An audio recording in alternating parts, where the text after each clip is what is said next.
I'm happy to hear that you pursued what you enjoy and what you're passionate about, because I think ultimately that's what's the most important. And the fact that you study something doesn't mean that you have to continue your career in that field, because if you don't enjoy it, what's the point of doing that? Yeah, And I was actually about sure. to ask you, as you said, I'm sure that there are, of course, many people, whether it's Canva or other tools or even other creative industries. Of course, it's not easy to start and find a client. So, from your experience, what would be maybe like advice how to start your career, whether it's from your experience, what you learned, or what would you just advise people, like the first steps, how to find clients and start the journey in general? For me, Thomas, relying on referrals was how I survived for like 3 years. I would wait for someone to recommend me, someone to find me, someone to ask Jasmine, maybe could you design this for me? But it kept me so low. Like it was such unpredictable income. I couldn't even call it income because at the end of the day, sometimes you have one client this month, next month, three clients. Referrals for me just did not work. It wasn't consistent. It was not something I could rely on. So if someone asked me what's that one thing I would advise maybe the younger version of me to do to get a consistent client pipeline, it would be simply build online. Building Mhm. online was the biggest, best decision I made for my career. Because end of 2024, I decided, you know what, I'm going to go all in into this. I know I love design. I know I have a passion for it. I know I can express and communicate a business's idea or a person's idea through design.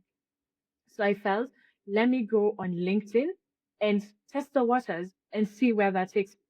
Today my story is a whole lot different. See, I'm actually having this podcast with you because just building online has brought me this to this position. So I would say build online. It's the biggest thing you can do. I agree. And as you say, built online, you could have gone to other platforms as well. So, what was the reason behind choosing LinkedIn? LinkedIn was always intimidating. I always used to feel very intimidated when I see LinkedIn. When you see, when you open LinkedIn, the first post, I made 10,000 USD doing XYZ. I made this gazillion Uh, amount of money. And then you're like, okay, this sounds nice. But I was really intimidated. But I was doing a course with an online school called ALX. I had been taking a couple of courses with them. I don't know if you know it. I'm not sure if you've heard of it. Yeah.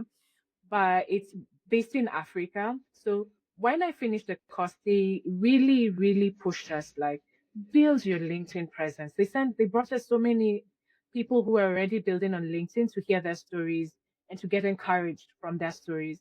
So I remember one day I was looking at this lady who had come to speak to us, and I was like, I really wish I could be like her. I wish I could put myself out there, have the audacity to put myself out there and see what comes of it. And one day, after thinking and thinking and thinking and thinking, I decided I'm going for it. So I wrote my first post. It was around November of 2024. And I said, I just wrote that I'm committing myself to showing up on LinkedIn for 30 days. I just wanted to test myself. Jasmine, can you approach the platform you're most scared of? Because I would have rather built on Instagram or TikTok. It's easier there. It's less intimidating. But LinkedIn, so I was like, let me go to the Mm. one that scares me the most. So that's how I got started. How was the reception then? In the first few posts, what was the feedback? What people say? Surprisingly, it was good. I do not have those sub stories of that my post had to likes. No, my post. I think the least likes I ever had was like maybe seven, at the very least. And I Mhm. think because, as I said, my mom, I'm raised by a mom who is a big storyteller. She always told us stories growing up. So I've also become the person who tells stories a lot. So even on my first post, when I had no idea about what I was doing on LinkedIn, I told stories. I told my stories. And it had such, like, the reception was really good in terms of being a beginner who has no clue how this platform works. People really were kind to me and they would engage with me. And also learning from others changed a lot because I was observant. When I Mhm. came on LinkedIn, I had a purpose, I had a mission. So I kept my eyes open to see, digest, learn what others were doing, what others were saying, so that I could implement it and then hopefully see those changes in my account as well. I like the mindset. And I was just about to say that we are, of course, I can relate to what you said, that when I did the first few posts, I was, of course, also scared and terrible posts, but we are often afraid of what people are going to think or say. But the reality is that people don't really notice, or they don't really care. And if there is anyone who's going to criticize you, it's maybe people who don't even post, who are way behind you. So really, for people out there who maybe just still waiting to post or take action, just don't overthink it, do it, and people Right. are usually much nicer than we are afraid.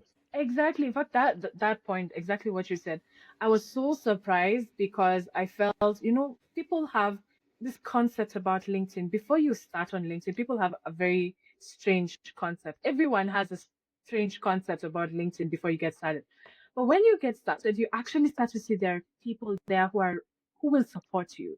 Like, in my opinion, in my honest opinion, LinkedIn has the best communities, people who literally will show up for you and stand with you no matter what. Like, they will support you. So if I was to tell someone, like a beginner, someone who is hoping to take that next step and show up on LinkedIn, just go for it, because you will be surprised at how much support you can get. Once you start thinking about the platform as a place for connection and not a place where I need to gain XYZ, just think of it like a big playground where all kids, we've all gone to play and we've all shown up. Just go make a friend. Make your first friend on LinkedIn. And it becomes so much easier Mhm, after that. And people will just show up for you with time. Show your personality. And after that, it's rewarding. It's really rewarding. mhm. I agree, Jess. And I think also that people, or if you are honest and realistic, it's not always easy to show up because, of course, life Yeah. gets busy and you don't always feel like it. But I always try to remind myself or advise people that try to enjoy it, try to somehow make it fun. And as you said, for example, if you find people that you enjoy talking to, engage with, etc., it just makes it easier to show up because it doesn't feel like that Mm, you're showing up for work, but it's actually to mm, see your friends on LinkedIn, to your network and exactly. communicate with them. So, Mm. community and having fun, one of the best pieces of advice I would give to people. For sure, for sure. And as you're saying, make it fun at the end of the day. Don't make it a chore, because already it is work. Showing up on LinkedIn is work, yes. But perception, we have to train our minds and see the side of LinkedIn that your brain tries to hide. You have to embrace it in this sense. I'm here to see what this platform can build for me. But at the same time, I want to be that person for someone else.